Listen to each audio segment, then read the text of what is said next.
রাধে রাধে বন্ধুরা, শ্রী রাধা ব্লগে তোমাদের সবাইকে স্বাগত। তো আজকে দেখো আমি চলে এসেছি মোমোর রেসিপি নিয়ে।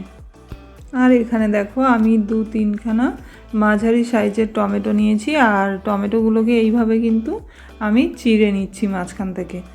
আর তার সঙ্গে আমি 2-3খানা শুকনো লঙ্কাও নিয়ে নিয়েছি। এবার এগুলোকে আমি সেদ্ধ করে নেব। 2 মিনিটের মতো ঢাকা দিয়ে রাখলেই এগুলো একদম ঠিকঠাক সেদ্ধ হয়ে যাবে।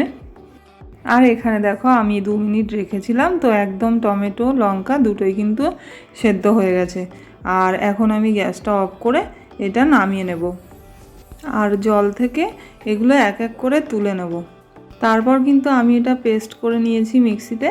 আর কড়াইতে আমি দেখো সামান্য তেল দিয়েছি, সর্ষের তেল। আর তার মধ্যে আমি যে পেস্টটা বানিয়েছি টমেটো আর লঙ্কার, সেটা কিন্তু দিয়ে দিয়েছি।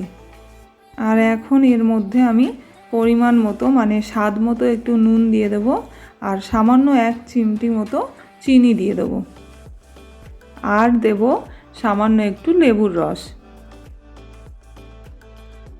তারপর আমি সামান্য হাফ চামচের মতো একটু সয়া সস এর মধ্যে অ্যাড করছি। আর 30 সেকেন্ডের মতো এটাকে একটু নেড়ে চেড়ে আমি এইভাবে ফুটিয়ে নেব। তারপরে কিন্তু এটা একদম রেডি। তো আমি এটা অন্য একটা পাত্রে ঢেলে নিয়েছি। আর এখন আমি মোমোর যে পুরটা হয় তার জন্য এখানে আমি কাঁচা লঙ্কা, বিট, গাজর, আলু, আদা আর বাঁধাকপি নিয়ে নিয়েছি। আর সব সবজিগুলোকে আমি কিন্তু এইভাবে একটা ছোট গ্রেটারের সাহায্যে গ্রেট করে নিচ্ছি। সবজিগুলো গ্রেট করা হয়ে গেছে, আর আমি এখানে কড়াই বসিয়ে দিয়েছি, আর সামান্য তেলও দিয়ে দিয়েছি। এবারে যে আদাটা আমি গ্রেট করে নিয়েছিলাম, আদাটা আমি তেলের মধ্যে প্রথমে দিয়ে দিচ্ছি।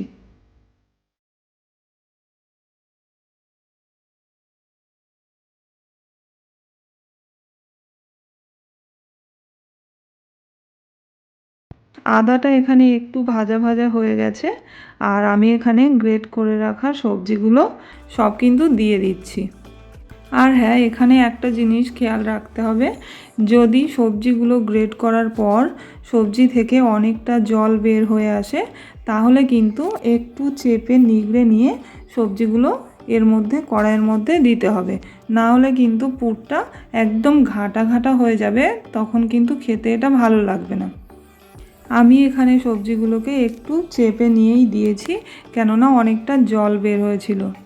আর আমি এখন এর মধ্যে একে একে সামান্য একটু জিরে গুঁড়ো, সামান্য একটু কালো মরিচের গুঁড়ো, সামান্য গরম মশলা, আর দিয়েছি স্বাদ মতো নুন, আর 1 চিমটি মতো একটু চিনি। কুচি করে রাখা ধনেপাতাগুলো আমি এর মধ্যে দিয়ে দিলাম। এবারে আমি হালকা একটু নেড়ে চেড়ে এটাকে নামিয়ে নেব, কারণ পুরটা আমার রেডি হয়ে গেছে। আমি এখানে বিট গাজর দিয়েছি বলে এটা কিন্তু লাল হয়েছে। তোমরা চাইলে বিট গাজর স্কিপও করতে পারো। যেহেতু এটা আমি বাড়িতেই খাওয়ার জন্য বানিয়েছিলাম, তো সেই কারণে বিট গাজর দিলে এটা অনেকটা হেলদি হয়। তো আমি কিন্তু সব কিছু সবজি এর মধ্যে দিয়েছি। আর এখানে দেখো আমি নিয়েছি 1 বাটি মতো ময়দা, আর তার সঙ্গে দিয়েছিলাম আমি সামান্য একটু নুন, আর 2 চামচের মতো রিফাইন তেল। আর শুকনো অবস্থাতে আমি ভালো করে এটা মেখে নিয়েছি। তারপরে অল্প অল্প করে জল দিয়ে এটা আমি ডোটা তৈরি করে নিয়েছি। আর এখানে দেখো ময়দাটা এরকমই মাখতে হবে, একেবারে খুব নরম না, আবার খুব শক্তও না। গামলিতে আমি জল বসিয়ে দিয়েছি একটু নুন দিয়ে, আর ঢাকা দিয়ে দিয়েছি জলটা ফোটার জন্য। আর আমি এখানে ডোটা 5 মিনিট মতো রেখে দিয়েছিলাম। তারপরে কিন্তু নিয়ে নিয়েছি ছোট ছোট করে, আর এইভাবে প্রথমে লুচির মতো বেলে নিয়ে তারপরে কিন্তু তার মধ্যে পুর দিয়ে, আর এইভাবে আমি মোমোর আকারটা দিয়ে নিচ্ছিলাম।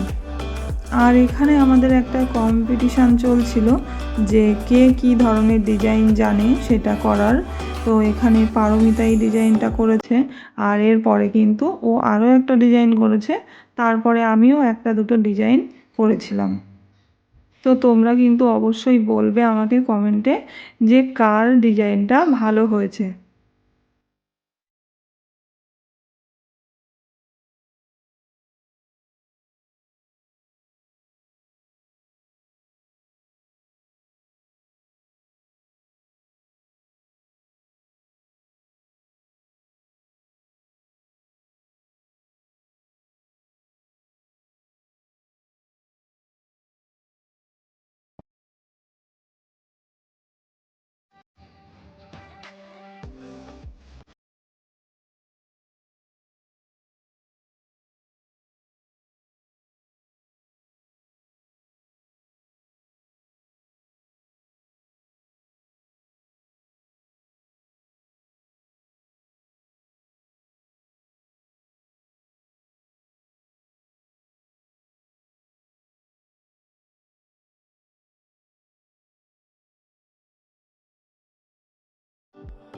তো এই ডিজাইনটা আমি বানিয়েছি।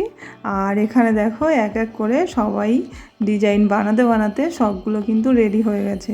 আর এখন আমার জলটাও এখানে ফুটে গেছে। তো আমি এখানে একটা ফুটো গামলি বসিয়ে দিয়েছি জলের উপরে। আর গামলিটার গায়ে কিন্তু আমি আগে থেকেই ভালো করে একটু তেল লাগিয়ে দিয়েছিলাম, যাতে এগুলো ওঠার সময় না লেগে যায় গামলির গায়ে। আর এখানে আমি 7-8টা করেই সাজিয়ে দিচ্ছিলাম, কারণ এর বেশি দিলে এগুলো একসাথে জড়িয়ে যাবে। তো সেই কারণে আমি মোমোগুলো সাজিয়ে দিয়ে উপর থেকে একটা ঢাকনা দিয়ে ঢাকা দিয়ে এটা 7 মিনিটের মতো কিন্তু এইভাবে স্টিম করে নিয়েছিলাম।